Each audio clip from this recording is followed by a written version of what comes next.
سڵاوتان لێبێت ئێوارتان باش. زۆر جار لە جێ ئەوەی کە ڕۆکەینە مزگەوتێک و دوعا بکەین بۆ خۆمان ئەچینە لای کەسێک نوشتەیەکمان بۆ کات یاخود دوعایەکمان بۆ کات کەوا سەکەین کاریگەری بێ لەسەر ژیانمان. ئایا ئێمە وەکو هاوڵاتیەک تا چەندێک باوەڕمان بۆ هەیە کە نوشتە بەکاربێنین، زۆر جاریش نوشتەکان بۆ بەکارێنین کە ژیانی دوو کەستێک بین.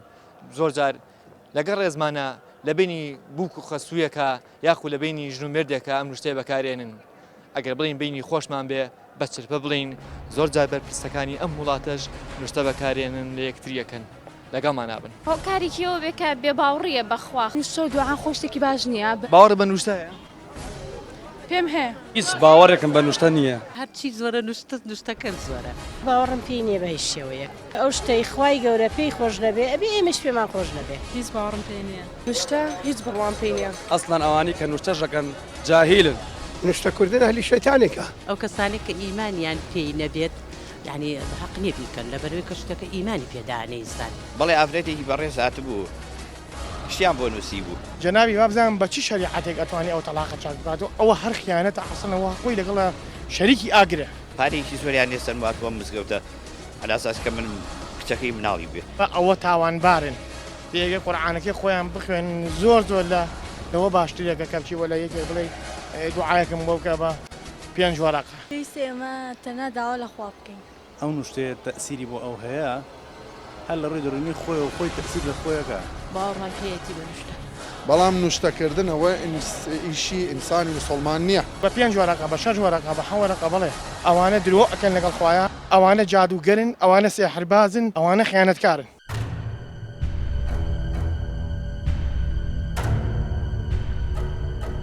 زۆر جاریش کەم نوشتانە دەکرێت پارێکی زۆری پێیت کاتێک کە خەسوو ئەچە لای مەلایەک یاخود لەگەڵ ڕێزمە لای جادوگەرێکی کات ئەڵێ نوشتەیەکم بۆ بکە.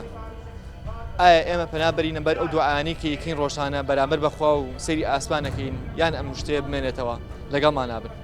بەڕای من نامێنە باشترە لەبەرەوەی هەم هەیە لەناو خۆیەکە، بەڵام هەیە کە بۆ بینی ژن و مێردەگێکە هەم خۆی گوناحبارە بێت و هەم زیانی بۆ لە ڕووی کۆمەڵاتی عیلەیەک تێکبەی چ سوودی بە تۆ ئەگا وا ئەوی شتێک چوو بۆ نمونە ئەو شتەش ڕاست بێ یا بوونی هەبێت بەس بەڕای من شتێکی خراپە و بەڕای من کەس پیر لەو شتە نەکاتەوە باشترە. ئێمە باوەڕمان بە قەدەری خۆمان هەبێ نەک نوشتێ. خۆ بیتە دەست خوا باشترە لەوەی خۆ بیتە دەست کەسێکی ئەوەی کە ئەو چکە بۆ ئەو کەسەش خوا دروستی کردووە کە یەت بۆ نمونە شتێ بۆ تۆ نووسێ ئەڵێ تۆ فڵان شتی وا ئەبێ وا ئەبێ وا بێ ئەو کەسەش خوا دروستی کردووە هەروەکو ئێمە خوا دروستی نەکردووە. خەڵک باوەڕی بەخوا نییە بە تاوەتی بە پێی پێویست بۆیە پەنابەتە بەر نوشتە بەڵکو یعنی چۆن بڵێ پەنابەتە بەر شتێ بشکم شتەکەی گرنتی ئەوەی هەبێت کە جێبەجێ بێ بۆی. لە نوشتە ئەترسی کە لێو بکرێت دوعایەک لێو بکرێت؟ وەڵاهی نە چکە باوەڕم پێی نییە. هەنێک کەسێ زۆر باوەڕی پێ هەیە هەنێک ژەیە گوێ پێ نایەت تر بەس هەش بووە ژیانی کەسەکەی تێکیاوە. تۆ باوەڕ بۆیە کە ئەگەر یەکێ نوشتەی لە کەسێ بکە ژیانی تێک بچێت؟ تا ئەو ڕادەی کە لە سایە 50 زۆرە وەڵا لە سایە 50 گەر ژیانی مەسەن کەسێک تێک چێت بە نوشتەوەی کە من دوعا لێ کەسێ نیوەی تێکەچێ یعنی مەروری زەمن نوشتە هەیە دوای ماوەیەکە گۆڕێت کەسکە بێتەوە بە کەسێکی تر جاران خۆی شتێکی زۆر غەڵەتە ینی هیوادارم هیچ کەسێک ڕێ نەکەێتە لای نوشتە و دوعا چکە ئەوە ژیانی بەندە بەسەر تۆزێکی ژیانتەوە دوو ڕۆژی ژیانە پێ بەڕێەکەی دوای ئەوەی تر یعنی تۆ بەهێر خەیکی و نوشتەکرد نەبیت. باوەڕ بە نوشتەیە؟ پێم هەیە. باوەڕ پێ هەیە؟ بەڵێ بینیومە ینی لە خەڵکەوە. چۆن چی بۆ لە خەڵکەوە؟ نوشتەی لێ کراوە تەئسیری تێ کردووە. نانا بڕوام پێی نییە هیچ. لێ کراوە فعلەن واژی. چی بەسەر هاتووە مەسەلەن؟ بۆی منە ژنێکە کچێکە گەرشووی کردبێ تەئسیری هەبوو لەسەر ژیان. بە بۆنێ و نوشتەوە لێکتری جاکراوە؟ بەڵێ. چەندێک باوەڕە بۆ هەیە کە ئەگەر مەسەلەن نوشتەیەک لە لای جادوویە بکرێ یایە خولای لای کەسێ بکرێت وانە باشە ئێمە باوەڕمان بۆ نەماوە کە مەسەن کاری خوا هەیە یا مەسەن خوا خۆی گەورەتێکە لە نوشتەیەک. من باوەڕم پێ هەیە وەکو خۆم. جوان نییە ئەو شتە بە قوربانتەوە.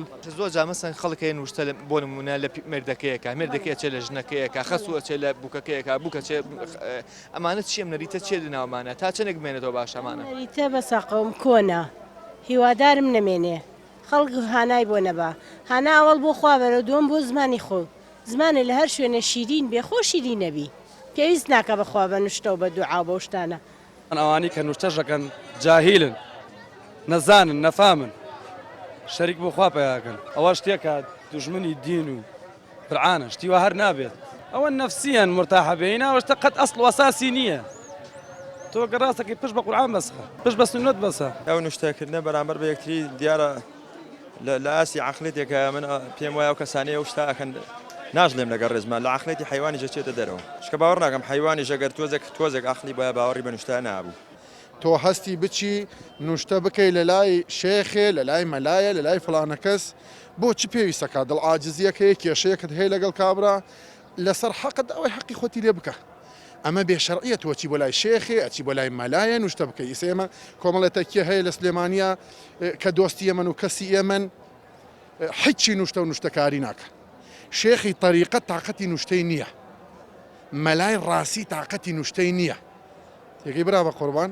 ئەوە شێکە خۆی خۆی تا بۆ نمونە وەکۆم وەرەقەی کە تۆ بەدەستەوەیە باشە دوول لە ڕووی ئەم وەرەقەی لەوانەیە تۆ شتی خۆتیان نووسیبێت لەسەر وەرەقەیشی ئاوا شتێکە نووسن ئەیخەنە پەرداخێکە ئاوا یان خەنە خواردنیەکە یان خەنە بەرمیلی حەمامەکەەوە ئەڵێن ئەمە تۆی تر کاریگەریە لەسەر ژیانی ئەو کەسە بە باشیان بەخراپیش نەفامی ئەو کەسە دەرەخە لەو کاتەیە کە هیچ چارەسەری نییە کەسێکە زۆر خۆی بە دواکەوتووە زانەیە هیچ عقلێتێکی نییە ئاخیر حل خۆی بەم قاقەزەوە خۆی مەشغوڵەکە بەتەمای کاغەزێکی ئاوا ڕاست و نیازەکانی بێنێتە دی وڵی وەکو خۆم عقیدەم بۆ شتە نییە بەڵام ئەڵێن هەیە هەتا ئێستا زۆر کەسیش هەیە بڕای زۆر پێ هەیە و هەشە لی کراوەڵەن هی ئەوە بۆ وای لێ هاتو یا گۆڕاوە یا شتێکی ناخۆم بەڵێ بەس خۆم بڕام پێی نییە ئەڵێن هەیە بەس وەکو خۆم نا بەس خەڵک کە ئێڵێت بە من خۆم بە شخصی خۆم باوەڕم پێ نییە بەس هەندێک کەس هەیە باوەڕی پێێتی زۆر خراپە لە ناو کۆمەلگای ئێمەیە زۆر خراپە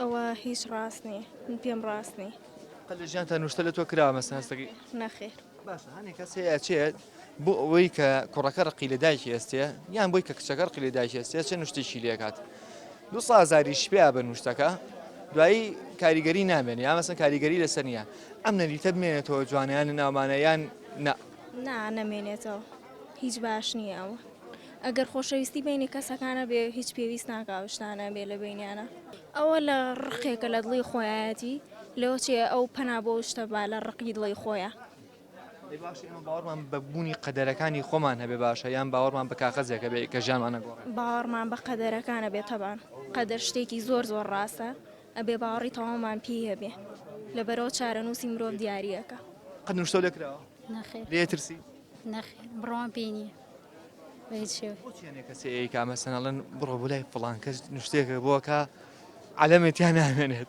وەڵی ترەوە قەناعەتی وایە قەناعەتی پێی و چێ نوشتە من خۆم بڕوان پێی نییە وەڵی من پێم وایە کەسانەی ئەوەکەن ئاستی سەقافەتیان زۆر نزم بەس نوشتە بیرڕای جیازی زۆر لەسرە بڕوا ناکەم تەسیرێکی وای نییە نوشتەکردن لە بینی کەسەکانە زیاتر پشت بەشتی کە ئەمەسێ لایانی دەرونی کەسەکە جەلانی فڕۆفێڵی دەرونی لانی پلاندانان بۆ یەکتر پشتشکانی یەکتر یعنی لە ژێرەوە شتیکەی لێگەگنە ئەو نوشتانە ئەو دوعاانە ئەو شتانە بەلایانی زیان و زەرە ڕشتیەوە تەسیرێکی وە کاریگەریکی وە ڕێی دینەوە گوناحنی ئێمە کەم نوشتێ لەکتریەکەین ئێمە بڵی ئینسان کە بەس ئەمەشتاکە ئەمشتە ئەم دەریت ئەوە تێکەڵکردنیەکە ئیسە نوشتە جێە لەگەڵ دوعاکردن لەگەڵ سیحر لەگەڵ جادوو ئەم شتانە تۆزی تێکەڵ کراوە بەیەکە ئەگنا نوشتە خۆی پێشتر بە شێوێزی دوعا کراوە دوعا یعنی بە نووسین کراوە بۆ خەڵک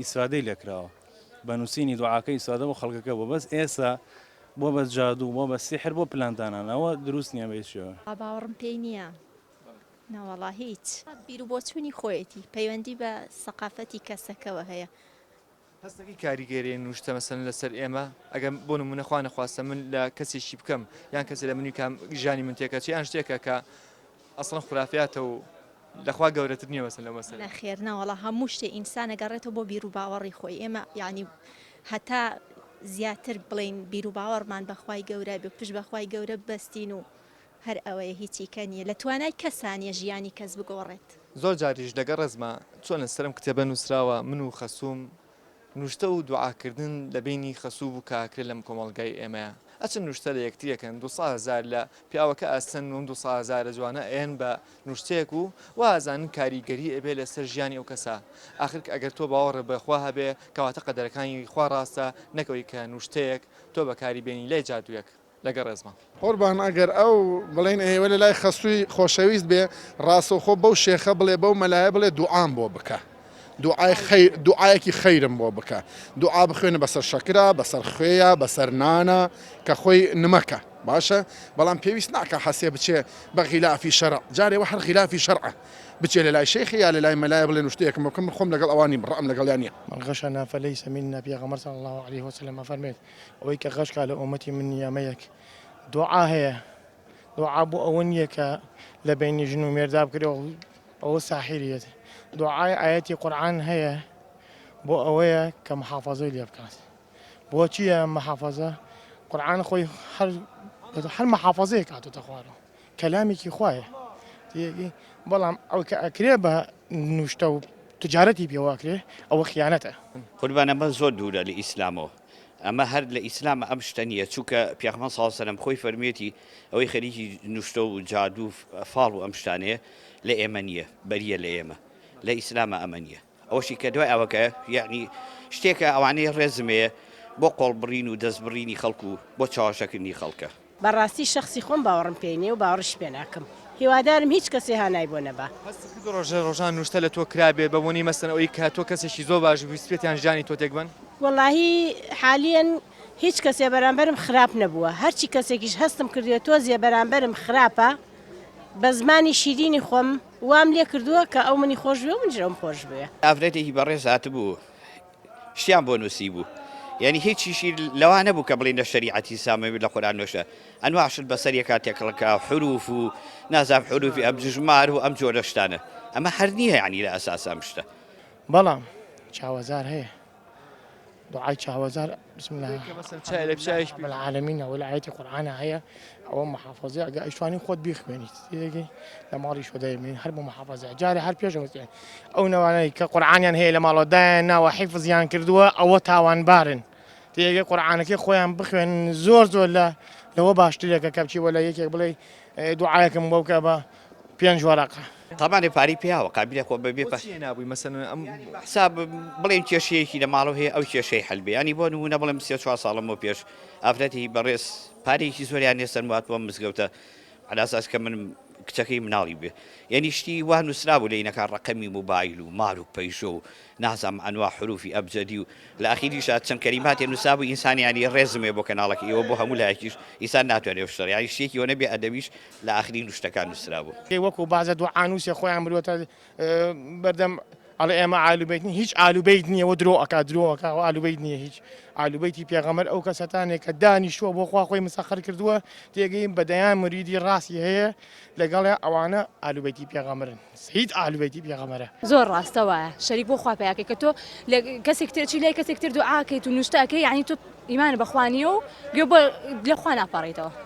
دوعاڵا من باوەڕم پێی نی ناوەڵە بۆچیان کەسەیە وەڵای هەرێ سەیکە ئەناوە کەی چێ ئەوەیە کە تۆ بڕی نوشتەکەی خۆتە خوایە سیاوێ کیا چوو وەلای نوشتە ئەمانە نوشتە چێ نوشتە شتێکی کلاواتە حاشە حەزری خەڵیەکەی کا بڕواشی پێی نییە بەلای لای لەڵا بڕواشی پێی نییە کە چێرەیکە ئێ باشە قێناکە بڕوا پێ نیە بۆیکەی وەنیە ئەیزانی فاشی لە ئەو مەوزوعە هەموو شتێ بەدەست خوایە نوشتە چییە کەی نوشتە ڕاستە ئەو کەسانێک کە نوشتە ئەکەن و پارە ئێن بە نوشتە وەڵای پارەکە بسوودێنن باشترە و ناحیانەکە بە قوربانە بن ڕاز نییە نوشتە شتێکی یعنی ئیمانی سانی پێزەرە هێنێ هینا نوشتێ چییە کابراایە کە خۆی پێویستی بەوە هەیە نوشتەی بۆ بکەی کابرا خۆی پێویستی بۆی دوعای بۆ بکەی ئەوە چێ دوعا بۆکە ئەسڵەن لەوانەیە هەر نوێژ نەکە هەرم شێخی بڵم نوشتەکە نوێژ هەر ناکە ئەمە کەی نوشتەیە ئەوە بەس هیچ شەیتان و هیچیکە پێم وایە ئەو پەڕی بەتاڵیە و پەڕی بێعەقلیە. تۆ هەرگیز لە نوشتە نەترسایە گەلی و کرابێت نەک لی ناترسم هەروە ئەزانم خوا داشینە ناوە ئەزانم بەڵام نوشتە خوا داینە ناوە بۆی ئەڵێمەوە ئەزانم خوا داینە ناوە جا نوشتەش ئەگەر دوعای باش بێ پێویست بەوە ناکات تۆ بچی بۆ لای شێخێ ئینسانی موسڵمان ئەتوانن نان خۆیانە دوعا بۆ یەکتر بکەن بە چاکە بەڵام دوعای خراپ پێم وایە باتڵە مخالفی شێرع و ئەوشان کردووە ئەوشی دەقین خێش باڵم بەخوانیوانە بێدینی نەوانە ئاخرەوە دیسانەوە گەڕێتەوە سەرەوەی کە باوەڕی بە نوشتە هەیە لە ئەوڵەوە ئەوە هەر خیانەتە عەسڵەوە خۆی لەگەڵ شەریکی ئاگرە تێگەی بە 5 وەرەقە بە 6 وەرەقە بە 7 وەرەقە بڵێ ئەو مەلایانەی کە ئەوانە ئەکەن ئەوانە درۆ ئەکەن لەگەڵ خوایە ئەوانە جادوگەرن ئەوانە سێحربازن ئەوانە خیانەتکارن بەس تەنیا کە یەک بەر کەسێک کە شوێنی بکەویت ڕاستیەکەی عولای پێغەمبەر و سەیدە سەید ئەنەوەی پێغەمبەر صلی الله عليه وسلم زۆر سپاس ڕەنگە کە گوێمان لە قسەیکی وایە بێت بیر و بۆچوونەکانمان بگۆڕێ کە ئایا نوشتە بەکارهێنان کە تا چەندێک دژی خوایە و تا چەندێک لە با بڵین ناحەیەکی ئینسانیەوە باشە بەڵێ ئەمە شتێکی باش نییە کە ئێمە فێری بووین یان بۆ تەبایەک لەناو ئێمەیە خوا گەورەیە و بەخواتە نەسپێرم کاتی شاد یەکترێ بینینەوە کارێکیەوە بێکە بێ باوڕیە بەخوا نوشتە و دوعا خۆ شتێکی باش نییە باوەڕ بە نوشتەیە پێم هەیە هیچ باوەڕێکم بە نوشتە نییە هەرچی زۆرە نوشتەکەم زۆرە باوەڕم پێی نییە بە هیچ شێوەیە ئەو شتەی خوای گەورە پێی خۆش نەبێ ئەبێ ئێمەش پێمان خۆش نەبێ هیچ باوەڕم پێ نییە نوشتە هیچ بڕوام پێی نییە ئەسڵان ئەوانی کە نوشتەژەکەن جاهیلن نوشتەکردن هەلی شەیتانێکە ئەو کەسانێک کە ئیمانیان پێی نەبێت یعنی حەق نییە بیکەن لەبەرەوەی کە شتەکە ئیمانی پێدانە ئینسان بەڵێ ئافرەتێکی بەڕێز هاتبوو شتیان بۆ نووسی بوو جەنابی وابزانم بە چی شریعەتێک ئەتوانی ئەو تەلاقە چاک بکاتەوە ئەوە هەر خیانەتە حەسەنەوە خۆی لەگەڵە شەریکی ئاگرە پارێکی زۆریان لێسەر واتوە مزگەوتە ئەلاساس کە من کچەکەی مناڵی بێ ئەوە تاوانبارن دێگە قورعانەکەی خۆیان بخوێن زۆر زۆر لەوە باشترێکە کە بچی وە لە یەکێک بڵێ دوعایەکەم بۆ بکە بە 5 وەرەقە ئێمە تەنها داوا لە خوا بکەین ئەو نوشتەیە تەسیری بۆ ئەو هەیە هەر لە ڕووی دەڕوونی خۆی و خۆی تەسیر لە خۆیەکە باوەڕمان پێیەتی بە نوشتە بەڵام نوشتەکردنەوە ئیشی ئینسانی مسلمان نییە بە 5 وەرەقە بە 6 وەرەقە بە 7 وەرەقە بڵێ ئەوانە درۆ ئەکەن لەگەڵ خوایە ئەوانە جادوگەرن ئەوانە سێحربازن ئەوانە خیانەتکارن ئایا ئێمە وەکو هاوڵاتیەک تا چەندێک باوەڕمان بۆیە کە نوشتە بەکاربێنین زۆر جاریش نوشتەکان بۆ بەکارێنین کە ژیانی دوو کەستێک بین زۆر جار لەگەڵ ڕێزمانە لە بینی بووک و خەسوویەکە یاخو لە بینی ژن و مردێکە ئەم نوشتەیە بەکارێنن ئەگەر بڵین بینی خۆشمان بێ بەچربە بڵین زۆر جار بەرپرسەکانی ئەم وڵاتەش نوشتە بەکارێنن لە یەکتریەکەن